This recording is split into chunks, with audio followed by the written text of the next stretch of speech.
An aerial torpedo, airborne torpedo or air-dropped torpedo is a naval weapon, a torpedo, that an aircraft, fixed-wing aircraft, a helicopter, drops in the water, after which it self-propels to the target. First used in World War I, air-dropped torpedoes were used extensively in World War II and remain in limited use. Aerial torpedoes are generally smaller and lighter than submarine and surface-launched torpedoes. Historically, the term aerial torpedo meant flying bombs and pilotless drone aircraft used as weapons, the precursor to modern cruise missiles. Today, the term refers primarily to waterborne torpedoes launched from the air. History. Origins. The idea of dropping lightweight torpedoes from aircraft was conceived in the early 1910s by Bradley A. Fisk, an officer in the United States Navy. A patent for this was awarded in 1912. Fisk worked out the mechanics of carrying and releasing the aerial torpedo from a bomber, and defined tactics that included a nighttime approach so that the target ship would be less able to defend itself. Fisk determined that the notional torpedo bomber should descend rapidly in a sharp spiral to evade enemy guns. Then, when about 10 to 20 feet above the water, the aircraft would straighten its flight long enough to line up with the torpedo's intended path. The aircraft would release the torpedo at a distance of 1,500 to 2,000 yards from the target. Fisk reported in 1915 that, using this method, enemy fleets could be attacked within their own harbors if there was enough room for the torpedo track. However, the United States Congress appropriated no funds for aerial torpedo research until 1917, when the U.S. entered into direct action in World War I. The U.S. would not have special-purpose torpedo planes until 1921.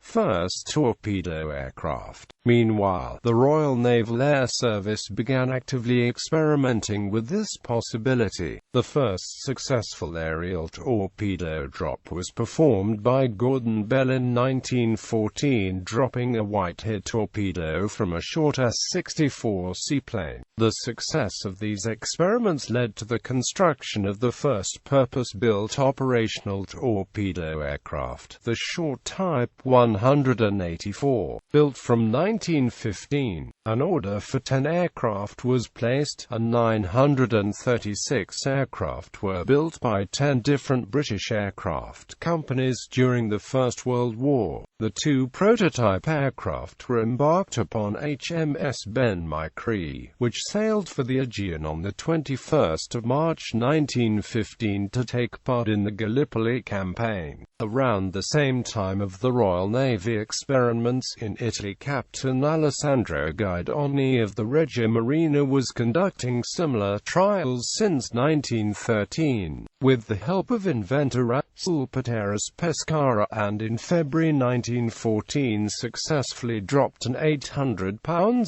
torpedo, leading to disputes over which country first used an aerial torpedo. First World War. In November 1914, Germans were reportedly experimenting at Lake Constance with the tactic of dropping torpedoes from a Zeppelin. In December 1914, Squadron Commander Cecil Lestrange Malone commented following his participation in the Cuxhaven raid that one can well imagine what might have been done had our seaplanes, or those which were sent out to attack us, carried torpedoes or light guns. On the 12th of August 1915, a short Type 184, piloted by Flight Commander Charles Edmonds, was the first aircraft in the world to attack an enemy ship with an air-launched torpedo. Operating from HMS Ben Micree in the Aegean Sea, Edmonds took off with a 14-inch diameter, 810-pound torpedo to fly over land and sank a Turkish supply ship in the Sea of Marmara. 5 days later, a Turkish steamship was sunk by a torpedo aimed again by Edmonds.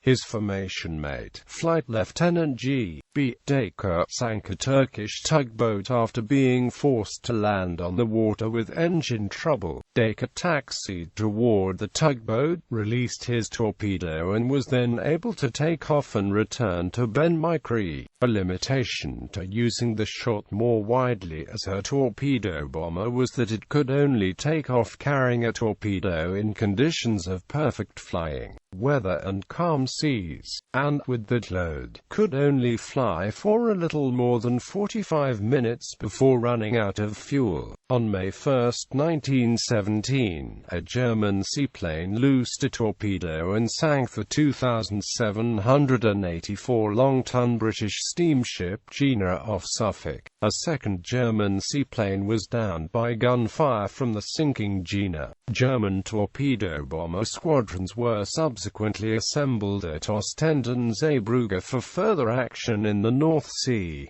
Later in 1917, the U.S. Navy began to perform trials using a 400-pound dummy torpedo that, in the first test, propelled itself from the water back into the air and almost hit the aircraft that dropped it. Several British torpedo bombers were built, including the Sopwith Cuckoos, the Short Shell and a Blackburn Blackbird. But a squadron was assembled so late in the war that it achieved no successes. Interwar years, the United States bought its first 10 torpedo bombers in 1921, variants of the Martin MB-1.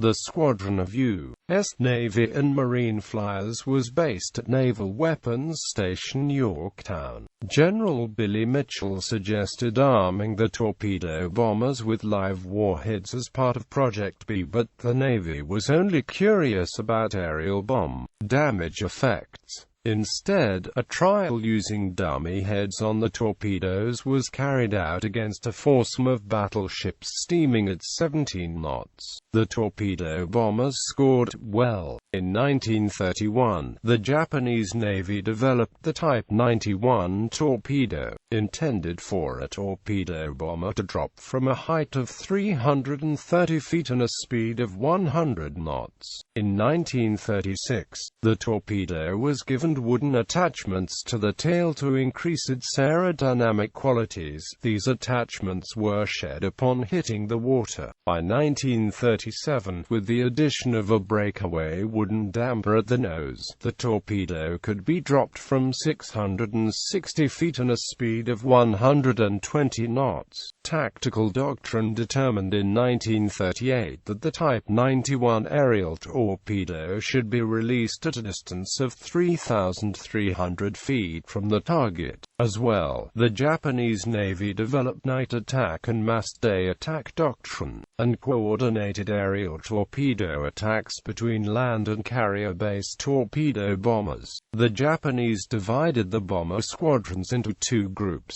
so they could attack an enemy battleship from both frontal quarters and make it difficult for the target to avoid the torpedoes by maneuvering, and more difficult for it to direct anti-aircraft fire at the bombers. Even so, Japanese tactical experts predicted that, against a battleship, the attacking force would score hits at only one-third the rate during peacetime exercises. Beginning in 1925, the United States began designing a special torpedo for purely aerial operations. The project was discontinued and revived several times, and finally resulted in the Mark Chapter 13 torpedo, which went into service in 1935. The Mark Chapter 13 differed from aerial torpedoes used by other nations in that it was wider and shorter. It was slower than its competitors, but it had longer range. The weapon was released by an aircraft traveling lower and slower high 110 knots than its Japanese contemporary.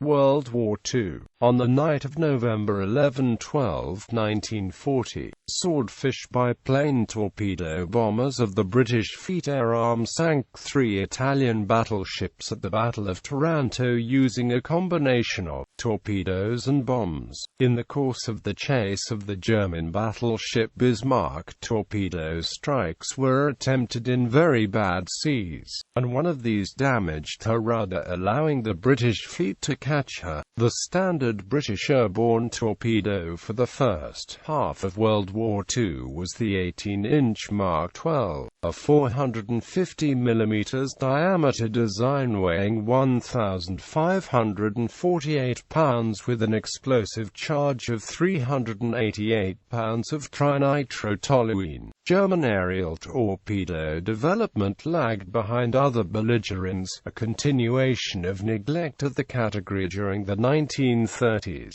At the beginning of World War II, Germany was making only 5 aerial torpedoes per month, and half were failing in airdrop exercises. Instead, Italian aerial torpedoes made by Fiume were purchased, with 1,000 eventually delivered. In August 1941, Japanese aviators were practicing dropping torpedoes in the shallow waters of Kagoshima Bay, testing improvements in the Type 91 torpedo and developing tactics for the attack of ships in harbor. They discovered that the Nakajima B-5N torpedo bomber could fly 160 knots, somewhat faster than expected, without the torpedoes striking the bottom of the bay 100 feet down. On December 7, 1941, the leading Wave 40 B-5N torpedo bombers used the tactic to score more than 15 hits during the attack on Pearl Harbor. In April 1942, Adolf Hitler made the production of aerial torpedoes a German priority, and the Luftwaffe took the task over from the Kriegsmarine. The quantity of available aerial torpedoes outstripped usage within a year, and an excess of aerial torpedoes were on hand at the end of the war. From 1942 to late 1944, about 4,000 aerial torpedoes were used, but some 10,000 were manufactured during the whole war. Torpedo bombers were modified Heinkel He-111 and Junkers Ju-88 aircraft, but the Focke-Wulf FW-190 fighter aircraft was successfully tested as a delivery system. Deficiencies in German-designed torpedoes after the capitulation of Italy in September 1943 were addressed just over a year before, through the Yanagi visit of Japanese submarine I-30 in August of 1942, to supply the Wehrmacht military of Germany with the Type 91 torpedoes technology and blueprints. To be made in Germany itself is the Lufttorpedo LT-850. The Mark Chapter 13 torpedo was the main American aerial torpedo, yet it was not perfected until after 1943, when tests showed that it performed satisfactorily in only 33 of 105 drops made from aircraft traveling faster than 150 knots. Like the Japanese Type 91, the Mark Chapter 13 was subsequently fitted with a wooden nose covering and a wooden tail ring, both of which sheared off when it struck the water. The wooden shroud slowed it and helped it retain its targeting direction through the duration of the airdrop. The nose covering absorbed enough of the kinetic energy from the torpedo hitting the water that recommended aircraft height and speed were greatly increased to 2,400 feet high at 410 knots. In 1941, development began in the United States on the Fido, an electric-powered airdropped acoustic homing torpedo intended for anti-submarine use. In the United Kingdom, the standard airborne torpedo was strengthened for higher aircraft speeds to become the Mark 15, followed by the Mark 17, for carrier aircraft. The explosive charge remained 388 pounds of TNT until later in the war, when it was increased to 432.5 pounds of the more powerful Torpex.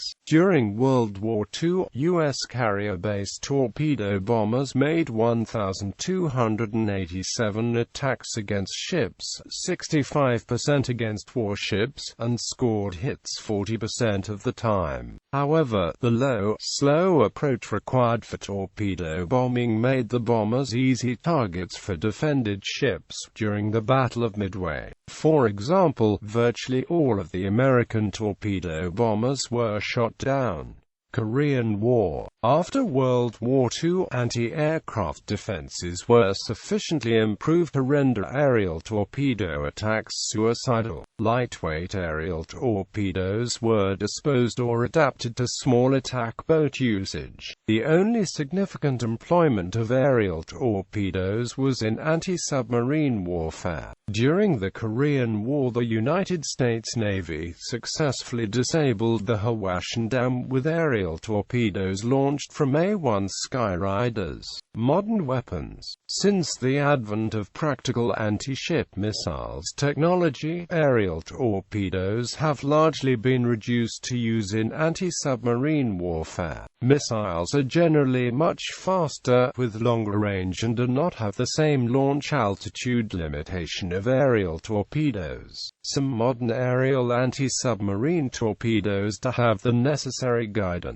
capability to engage surface vessels, though given the widespread availability of missiles on aircraft and the small, specialized warhead on anti-submarine aerial torpedoes, this is not an option normally considered. At the peak of the Falklands War, however, the Argentine Air Force, in collaboration with the Navy, outfitted an FMAIA-58 Pucara prototype AX-04 with pylons to mount Mark Chapter 13 torpedoes. The aim was the possible production of Pucaras as torpedo-carrying aircraft to enhance the anti-ship capabilities of the Argentine Air Forces. Several trials were performed off Puerto Madryn, but the war was over before the technicians could evaluate the feasibility of the project. As a result of the loss of the role of anti-shipping aerial torpedo in modern naval doctrine, true torpedo bomber units no longer exist in modern armed forces. The most common platform for aerial torpedoes today is the shipborne anti-submarine helicopter, followed by fixed-wing anti-submarine aircraft such as the American P-3 Orion. The caveat to the above are torpedoes delivered by missiles, rocket systems, designed for anti-submarine warfare. Some designs are a straightforward mating of a rocket propulsion system to the torpedo with a purely ballistic attack profile, such as the American ASROC.